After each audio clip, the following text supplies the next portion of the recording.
High viewers, 2026ல் perform பண்ண போகிற 3 stocks பற்றி தான் இந்த வீடியோவில் நான் சொல்ல போகிறேன். Number 1 is Amazon.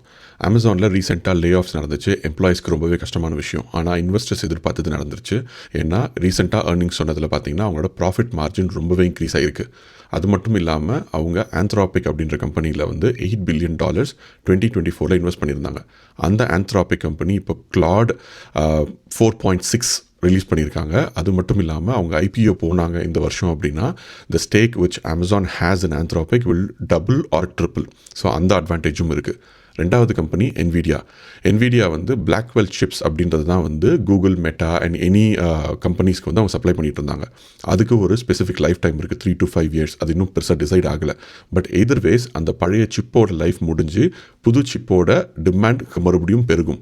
அப்படி பெருகும் போதும் என்விடியாவோட மைக்ரோ சிப் டிமாண்ட் வந்து சஸ்டைனபிளாக ஓடிக்கிட்டே இருக்கும். தேர்ட், எனக்கு வந்து டெக் ஸ்டாக்ஸே வேண்டாம், ரொம்ப பயமாக இருக்குது அப்படின்னு நீங்கள் நினச்சிங்க அப்படின்னா சேஃப் பெட் இஸ் காஸ்கோ. என்னதான் ரெசெஷன் வந்தாலும் எல்லாரும் கிராசரி ஷாப்பிங்கும் சாப்பிடவும் பண்ண தான் போகிறாங்க. So Costco would be your safest bet. நீங்கள் டெக் ஸ்டாக்ஸில் இன்வெஸ்டே பண்ணாலுமே கூட one of the stock can be Costco to have a diversified portfolio. Thank you so much.